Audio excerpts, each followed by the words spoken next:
창세기 17장 15절로 22절 말씀을 한 절씩 교독하고 마지막 절은 함께 읽겠습니다. 제가 먼저 15절을 읽습니다. 하나님이 또 아브라함에게 이르시되 내 아내 사레는 이름을 사레라 하지 말고 사라라 하라.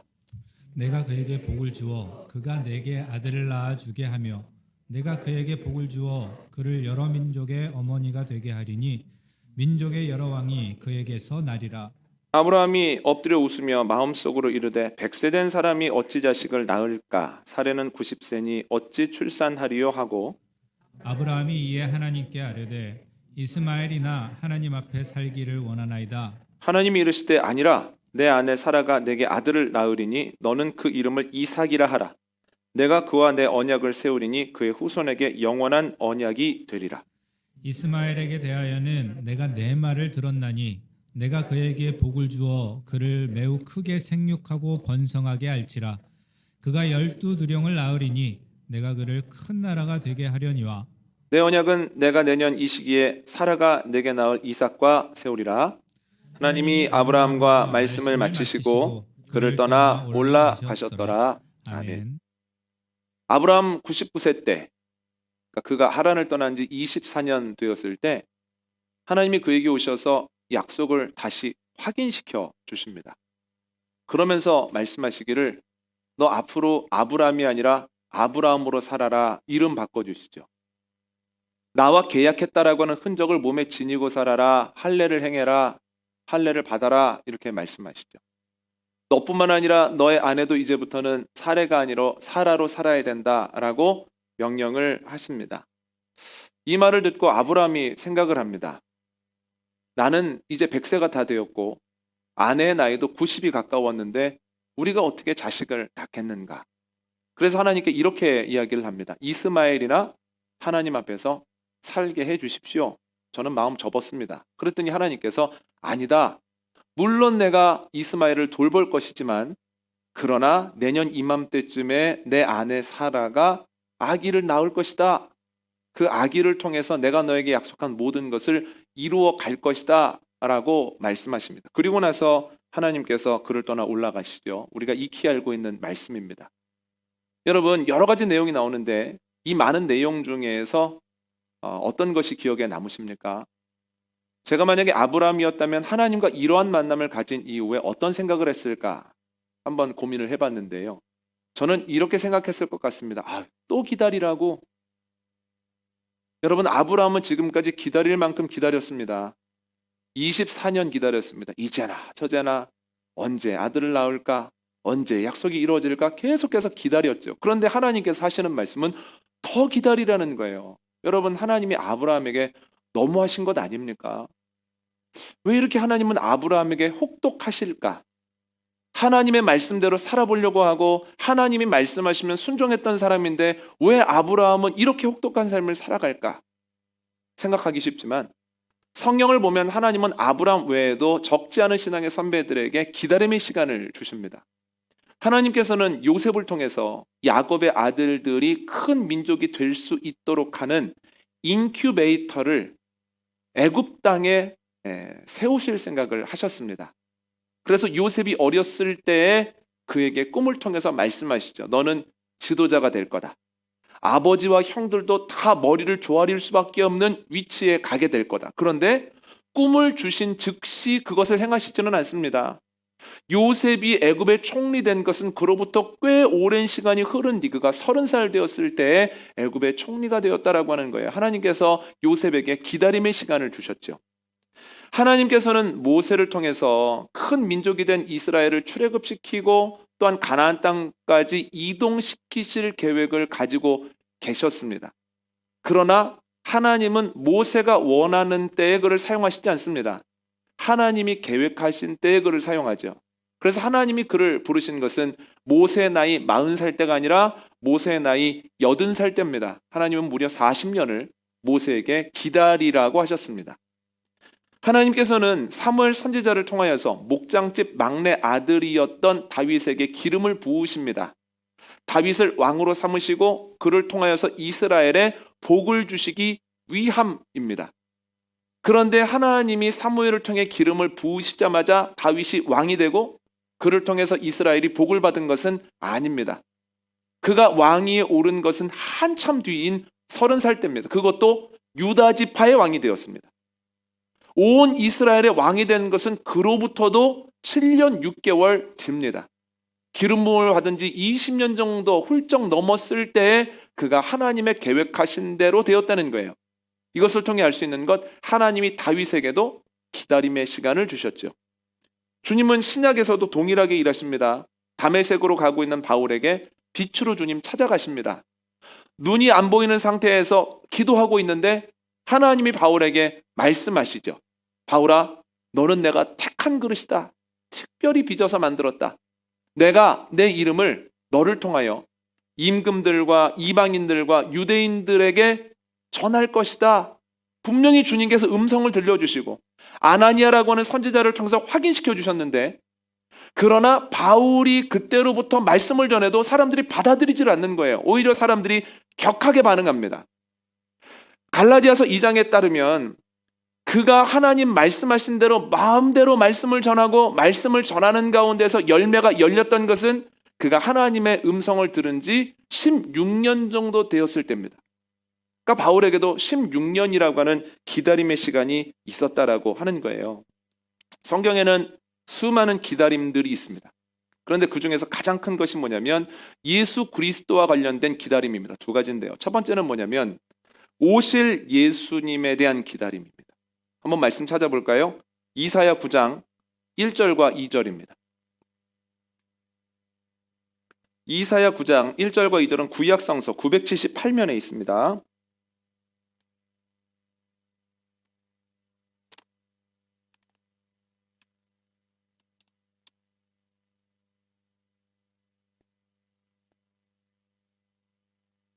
이사야 9장 1절과 2절 말씀입니다. 함께 하겠습니다. 시작. 전에 고통받던 자들에게는 흑암이 없으리로다.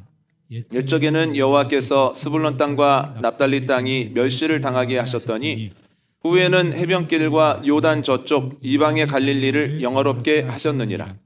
흑암에 행하던 백성이 큰 빛을 보고 사망의 그늘진 땅에 거주하던 자에게 빛이 비치도다. 아멘. 이사야가 하나님의 말씀을 받아서 이스라엘 사람들에게 전하고 있을 때 이스라엘 민족은 아수르라고 하는 제국에게 고통을 받았습니다. 예루살렘은 물론이고 아수르가 예루살렘을 침공하기 위해서 오는 그 길목 옆에 있는 마을들의 삶은 처참하기 이를 데 없었습니다. 러시아가 우크라이나를 침공하고 나서 키예프라든가 중요한 도시 말고도 그 길목에 있는 마을 사람들이 얼마나 많은 죽음을 경험하고 얼마나 많은 기가 막힌 일들을 경험합니까? 옛날에는 더했다는 거예요. 그렇게 큰 고통을 당하고 있을 때 하나님께서 이렇게 말씀하십니다. 걱정하지 말아라. 어둠이 영원하지 않을 것이다. 너희가 지금은 어둡지만 너희에게 빛이 비칠 것이다. 너희가 지금은 멸시를 당하는 상태이지만 그러나 이제는 영화롭게 될 것이다. 이렇게 약속하시죠. 근데 그것이 어떻게 가능합니까? 6절 한번 읽어볼까요? 이사야 9장 6절 말씀 함께 읽습니다. 시작. 이는 한 아기가 우리에게 낳고 한 아들을 우리에게 주신 바 되었는데 그의 어깨에는 정사를 메었고 그의 이름은 기묘자라 모사라 전능하신 하나님이라 영존하시는 아버지라 평강의 왕이라 할 것임이라. 아멘. 하나님께서 한 아기를 이 땅에 보내셨을 때 이스라엘에 이러한 일들이 일어난다는 거예요. 어둠이 기어코 깨지고 밝아지고 멸시받던 사람들이 영화로운 자리에 가게 되어진다라고 하는 거예요. 그러면 그때부터 이스라엘 사람들이 뭐 했겠습니까? 우리의 어둠을 빛으로 바꾸어줄, 우리의 멸시를 영화로움으로 영광으로 바꾸어줄 그 메시아를 기다렸다라고 하는 거예요. 그들은 오실 메시아 예수님을 기다렸습니다. 어려우면 어려울수록 그 기다림은 더욱 간절해졌다라고 하는 거예요. 지난주와 광고 시간에 잠시 말씀드렸던 것처럼 오늘은 교회력이 시작되는 주일입니다. 대림절 첫 번째 주일인데요. 대림절은 기다릴 대, 임할 임, 마디절입니다. 그 말 그대로 임하실 주님을 기다리는 절기예요. 이스라엘 사람들이 메시아의 오심을 간절히 기다렸던 것처럼 예수님이 내 삶에 내 마음에, 우리 가정에, 우리 교회 공동체에 이 나라에 임하시기를 간절히 기다리는 절기가 대림절기다라고 하는 겁니다. 여러분, 대림절기에 우리가 점검해 봐야 될 것이 있습니다. 나는 예수님에 대한 분명한 믿음이 있는가? 예수님이 내 안에, 우리 가정에, 우리 교회 안에 오시면 우리를 어렵게 하던 그 어둠이 물러날 것이라고 하는 분명한 믿음이 있는가?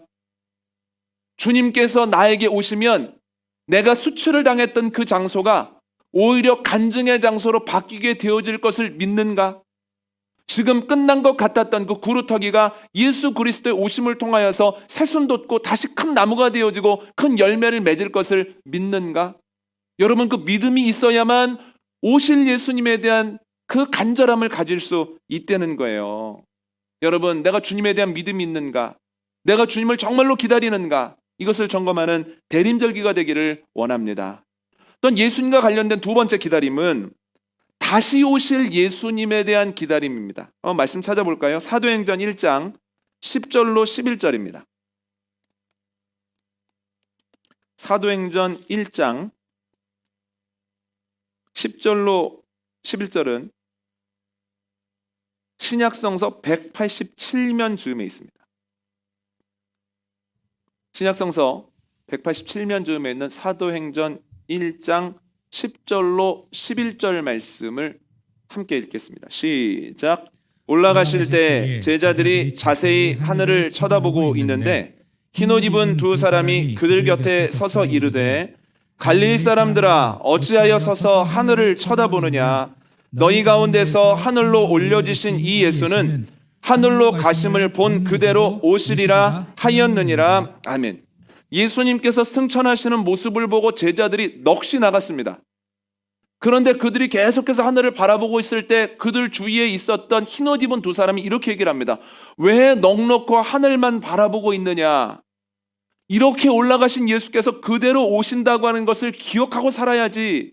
그 말을 듣고 그들이 삶의 자리에 다락방을 마련해서 성령을 구하면서 기도하기 시작했다라고 하는 거예요. 흰옷 입은 두 사람, 천사들이 뭐라고 이야기를 하는 겁니까? 이제 앞으로는 다시 오실 예수님을 기다리며 살려는 거예요. 다시 만날 주님을 준비하면서 살라는 거예요. 여러분, 정리하자면 신앙의 선배들에게는 모두 기다림의 시간이 있었습니다. 주님께서 약속하시자마자 열매를 보게 하신 경우는 없었다는 거예요. 이게 하나님의 원리입니다. 씨앗을 심자마자 자라나는 경우는 없습니다. 물론 다성안의 차이가 있죠. 몇 년 만에 거두는 것도 있고 심어놓으면 한 달 만에 뜯어서 먹을 수 있는 채소도 있습니다만, 그러나 씨앗이 열매가 되어지고 또한 그것이 먹거리가 되기 위해서는 일정 시간이 필요하다는 거예요. 신앙의 선배들도 기다림의 시간을 다 지났습니다. 또한 구원이라고 하는 것이 무엇입니까?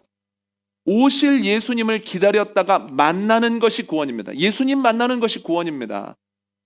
요즘은 너무너무 수치스러움이 없어져서 아이들에게 장래 희망이 무엇이냐고 물어보면 건물주라고 대답을 하고 천당 밑에 분당이라는 이야기를 부끄럽지 않게 농담식으로 하지 않습니까?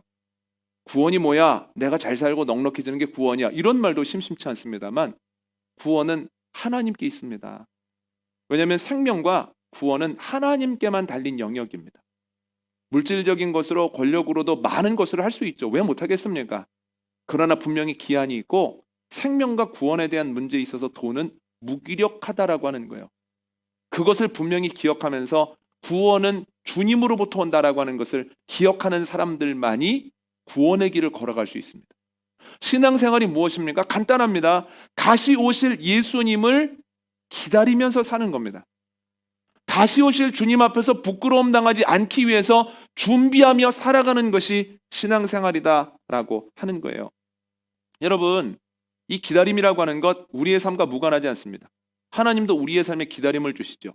하나님께서 예배를 통해서, 찬송을 통해서, 기도를 통해서, 말씀을 통해서 약속하시지만 하나님께서는 약속한 것이 이루어질 때까지 사람마다 다르지만 꽤 오랜 동안 기다리게 하신다는 거예요. 방금 말씀드렸던 것처럼 오신 예수님을 고백하는 것이 구원이고 다시 오실 예수님을 바라보며 살아가는 것이 신앙생활이죠. 그래서 기다림이라고 하는 것은 약속과 함께 성경을 관통하는 단어입니다. 당연합니다. 약속의 또 다른 이름이 기다림이거든요. 그렇기 때문에 기다림은 성경 안에서 굉장히 중요합니다. 그래서 이번 대림절기에는 기다림이라고 하는 단어에 대해서 한번 생각을 해보려고 합니다. 여러분, 기다림이라는 단어를 생각할 때 가장 먼저 어떤 단어들이 떠오르십니까? 긍정적인 단어가 있죠. 설렘이라는 단어도 떠오르시죠. 그런데 설렘이라는 단어와 함께 부정적인 단어도 떠오릅니다. 힘겨움, 지루함, 불안함, 두려움, 이런 것들도 떠오릅니다. 저에게 기다림이라고 하는 단어는 쉽지 않음입니다. 어제 말고 그 전주 토요일에 기다림에 대한 그리고 대림절기에 대한 책을 몇 구입했습니다. 인터넷으로 말이죠. 그런데 토요일에 주문했으면 월요일 날 오는 것이 맞는데 월요일 날 도착을 안 하는 거예요. 그런데 인터넷상에 있는 도착할 확률 95%라고 분명히 되어 있었는데 화요일 날 오전까지도 안 오는 겁니다. 그래서 기다림에 대한 책을 큰 서점에 가서 사가지고 왔습니다. 사가지고 오면서 이런 생각을 했습니다. 야, 기다림이라고 하는 건 만만치 않구나. 기다림은 길을 엽니다. 기다림은 은총임을 기억하십시오. 이런 책을 기다리지 못하고 와서 사오는 모습을 보면서 야, 이 기다림이라고 하는 것이 얼마나 힘든 일인가라고 하는 생각을 했습니다. 여러분, 기다리기 힘들어하는 것 저뿐만 아니죠. 여러분, 인터넷으로 신청을 하면 금방 온다고 해서 무슨 배송이라고 합니까? 총알 배송이라고 하죠. 총알처럼 빠르다는 거예요. 그걸로는 만족이 안 됐는지 로켓 배송도 있습니다. 총알보다 더 빨리 해내겠다는 거예요. 그런데 신경을 안 쓰게끔 해주겠다는 데도 있습니다. 신청하고 주무시면 새벽에 도착해 있습니다. 샛별 배송도 있습니다. 이런 단어들이 오가는 것을 보면 아, 기다림이 쉽지 않은 건 나만의 문제는 아니구나.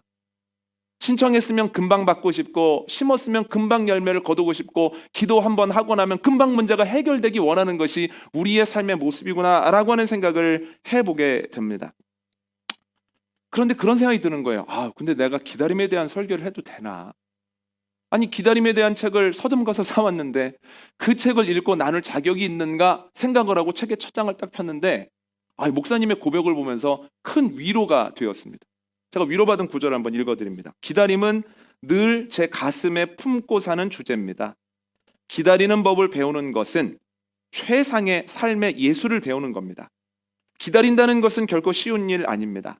기다림이 쉬운 것이라면 왜 수많은 사람들이 기다림을 훈련하고 기다림에 관한 글을 읽고 기다림에 관한 책을 쓰겠습니까? 저도 기다림이 쉽지 않습니다.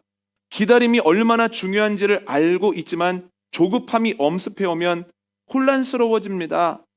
여러분, 하나님의 뜻대로 잘 살아가는 그리고 쓴 글이 많은 이들의 마음을 울리는 한 목사님의 글입니다. 그런데 그분에게도 기다림이라고 하는 것은 평생 고민해야 되고 씨름해야 되는 주제라는 거예요. 그만큼 기다림이 누구에게나 쉽지 않다라고 하는 거죠. 기다림 쉽지 않습니다. 그런데 하나님은 우리를 사랑한다고 하면서도 자꾸만 기다림의 시간을 허락하시죠. 그 이유가 무엇입니까? 기다림에 유익이 있기 때문입니다. 그리고 그 유익은 사람마다 다릅니다. 그래서 오늘은 하나님이 기다림을 통해서 아브라함에게 알게 하신 것이 뭘까? 하나님이 아브라함에게 제공하신 유익이 뭘까? 두 가지를 나눠보려고 하는데 첫 번째는 뭐냐면 하나님은 기다림을 통해서 아브라함이 하나님이 일하셨다고 하는 사실을 알게 하셨습니다. 여러분, 아브라함이 오랫동안 기다리고 있는데 기다리는 동안 일어난 변화가 있습니다. 한번 읽어볼까요? 로마서 4장 19절입니다. 로마서 4장 19절은 신약성서 245면에 있습니다.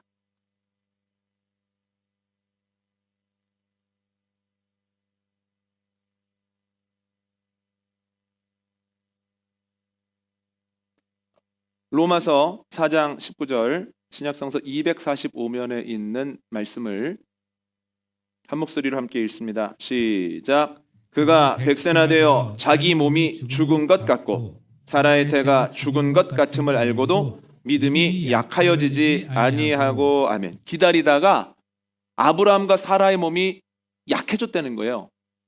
예전과는 달라졌다는 거예요. 심지어는 죽은 것처럼 됐다는 거예요. 왜 안 그렇겠습니까?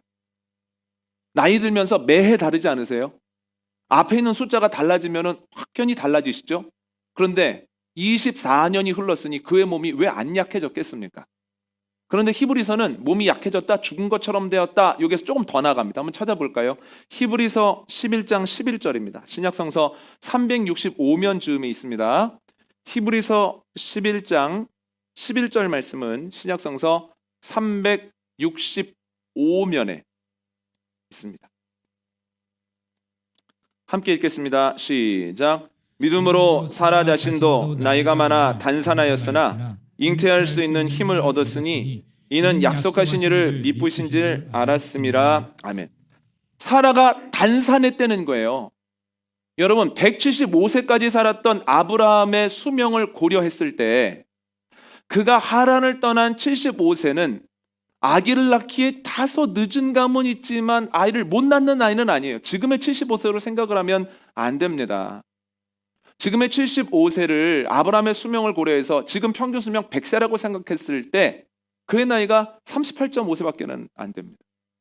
90세로 잡아도 그의 나이가 40대 중반이에요. 다소 늦은 감은 있지만 아기를 못 낳을 정도는 아니라는 거예요. 일례로 그로부터 10년 뒤에 85세에 첩을 들여서 이스마엘을 낳지 않습니까?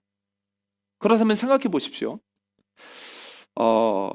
만약에 그가 100세가 아니라 몸이 죽은 것처럼 되어버린 단산이 되어버린 100세가 아니라 그가 다소 늦은 감이 있는 75세나 85세 때에 아기를 낳았다고 한번 생각을 해보십시오. 아기를 낳았을 때 아브라함과 사라가 뭐라고 고백을 하겠습니까? 하나님의 은혜입니다. 하나님이 주셨습니다. 라고 간증은 하지만 실제적으로 그들의 마음 깊은 곳에 있는 것은 그래도 내가 건강관리 잘했지.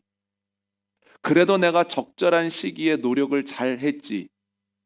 다른 사람들이 어떻게 아기를 가졌냐고 그러면 하나님에 대한 이야기를 하다가 실은 내가 이렇게 건강관리를 했어. 내가 이렇게 좋은 약을 먹으면서 내가 체력을 유지했어 라고 이야기를 하지 않겠습니까? 그런데 단산이 되어버린 100세 때의 아들을 낳았기 때문에 우리는 이제 몸이 죽었네. 이제는 모든 희망이 끊겼네 라고 하는 100세 때의 아들을 낳기 때문에 하나님이 하셨습니다 라는 고백을 진심으로 할 수 있게 되었다는 거예요. 기다림이 없었으면 하나님이 하셨습니다라는 진정한 고백까지 나아가지 못한다는 거예요. 여러분 예배당을 이사해야 되는 이유가 외적으로 생겼습니다. 그때부터 이전을 위해서 노력을 했습니다. 크게 세 가지였는데 첫 번째는 인터넷으로 검색을 하고 전화해 보는 겁니다. 두 번째는 직접 그 지역에 가서 발품을 팔아보는 겁니다. 세 번째는 여러 부동산에 내어놓고 부동산에서 계속해서 연락이 오면 함께 다니는 거예요. 우선은 혼자 봅니다.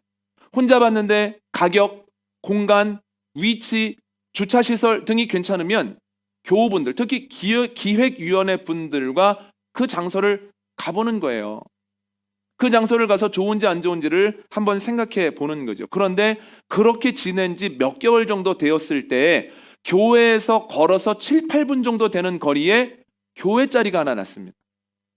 가보니 무난합니다. 그래서 교우들과 함께 두세 차례 다녀왔습니다. 교우들의 눈에 보기에도 무난했습니다. 그래, 이 정도면 무난하다. 계약서를 쓰고 이전해야 되겠다. 상황이 급하다. 근데 계약서를 쓰기 전에 전혀 생각하지 못했던 엉뚱한 일로 인해서 그쪽에서 계약을 하지 않겠다라고 하는 이야기가 나왔습니다. 그래서 계약을 못했죠. 그 뒤로 또 기도하면서 노력했습니다. 그런데 그로부터 1년 정도 뒤에 여기에서 차를 타고 12분 정도 가면 있는 자리에 교회가 또 났습니다. 근데 가보니 더할 나위 없이 좋아요. 공간은 넓고 천장은 높고 위치도 괜찮습니다. 얼마나 잘 꾸며놨는지 손댈 게 별로 없습니다. 그냥 들어가서 예배를 하면 됩니다. 그 안에 있는 기물들도 그대로 봉헌하고 가겠다고 합니다. 목사님이 목회를 이제 그만두시고 은퇴하시면서 시골로 내려가시는 길이었거든요. 그리고 더할 나위 없는 것은 가격이 너무너무 매력적인 거예요. 제가 보기에는 너무 좋았습니다. 그러나 늘 기도하게 되지 않습니까? 창세기 3장을 보면 보암직도 하고 먹음직도 한 거를 그냥 먹었다가 잘못되지 않습니까? 그 장소를 보고 와서 계속 기도하는 가운데에서 교우들과 함께 갔습니다. 근데 교우들이 너무너무 마음에 들어 하는 겁니다. 그래서 여기를 가야 되겠다 하고 있는데, 거기에서 멀지 않은 곳에 있는 한 감리교회에서 안 왔으면 좋겠다는 거예요. 관계도 좋고 여러 가지 문제될 게 없는 분인데 유독 이전에 대해서 못 오게 하시는 거예요. 그래서 그 이유가 뭐냐고 자꾸 물어봐도 뭔가는 열심히 이야기는 하시는데 납득이 안 되는 겁니다. 그래서 기획위원회 분들에게 얘기를 냈습니다. 그 장소를 가려고 하는데 이러이러한 이유라고 말씀을 하시는데 저는 납득이 잘 안 됩니다. 어떻게 하는 것이 좋겠습니까? 그랬더니 장소가 좋다라고 하는 것에 대해서는 한 마음을 품으시는데 가야 될까 말아야 될까에 대해서는 한 마음이 안 되시는 거예요. 물론 대부분의 분들은 그래도 가자는 분위기였습니다만, 그러면 멈추자라고 하는 분들도 소수지만 있었습니다. 그 모습을 보고 기도하는 중에 이런 마음을 주시는 거예요. 아까워도 내려놓자. 왜냐하면 처음 교회 공간을 얻어서 이사하는데 누군가와 다툴 수는 없다. 두 번째는 교인들이 한 마음을 품지 않았는데 욕심을 부리다가는 분명히 사단이 한 마음 되지 못한 그 틈을 파고들어서 어렵게 할 것이다. 그래서 기분 좋게 시작했다가 그 어려움 때문에 휘청휘청거릴 가능성이 높겠다라고 하는 생각이 들었습니다. 그래서 기도하면서 또 기다렸습니다. 그때로부터 반년 정도 지났을 때 주님께서 이 공간을 보게 하시고 알게 하셨습니다. 그리고 그 뒤로는 여러분들이 아시는 그 과정입니다. 여러분, 저는 이 공간이 너무너무 좋습니다. 그런데 냉정하게 말씀을 드리면 이 공간이 두 번째 장소보다 좋다고 말할 수는 없습니다. 위치적인 측면, 교통편은 조금 좋을 수 있습니다만 공간의 넓이, 공간의 높이, 또한 가격적인 측면, 주차시설, 모든 것은 그쪽이 앞섭니다. 이건 부인할 수 없는 사실이에요. 그러나 그 공간에는 없는 것이 이 공간에 하나 있는데, 그게 뭐냐면 하나님이 하셨습니다 라고 하는 고백입니다. 우리 뜻대로 해보려고 하는데 안 되고 우리의 생각대로 될 것 같은데 무너지는 것들, 기다림의 시간을 자꾸 경험하는 가운데 우리가 노력은 해야 되겠지만 우리의 노력만으로는 안 되는 거구나, 우리가 아무리 힘쓴다고 하여도 안 되는 것이 있구나라고 하는 것을 깨닫고 난 다음에 하나님이 놀라운 과정을 통해서 일이 오시게 하는 것을 보면서 하나님이 하셨습니다라는 고백이 저를 비롯하여 교우들에게 생기게 됐다는 거예요. 여러분, 첫 번째나 두 번째 공간에 가게 되었다면 사람들이 어떻게 구했습니까? 저는 세 가지 얘기했을 겁니다. 첫 번째, 인터넷 부지런히 봐라. 두 번째, 발품 부지런히 팔아라. 세 번째, 여러 군데를 내놓고 부동산이 권하면 다 다녀라. 요 세 가지를 얘기했을 거예요.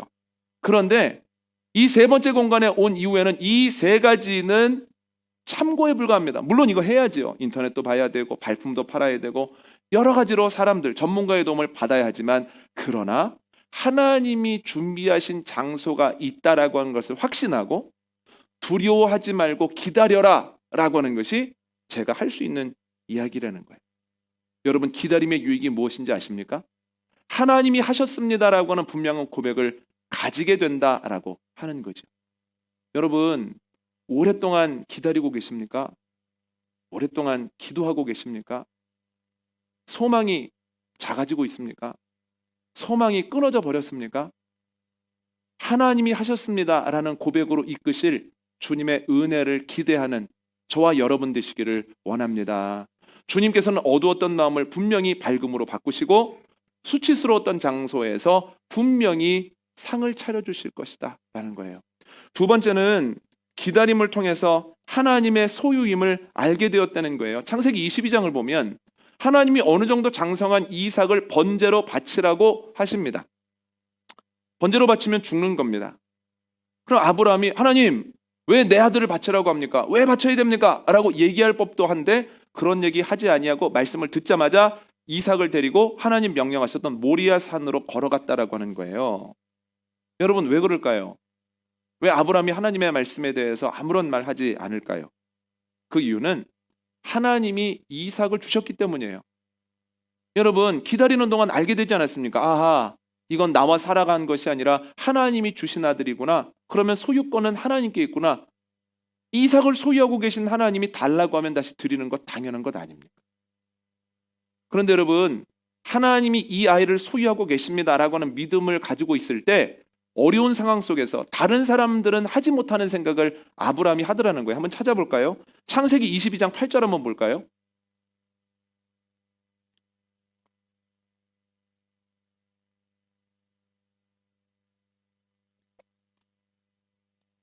창세기 22장 8절입니다. 시작. 아브라함이 이르되 내 아들아 번제할 어린 양은 하나님이 자기를 위하여 친히 준비하시리라 하고 두 사람이 함께 나아가서 아멘. 히브리서 11장 19절을 읽어보겠습니다. 히브리서 11장 19절은 신약성서 366면에 있습니다. 히브리서 11장 19절입니다.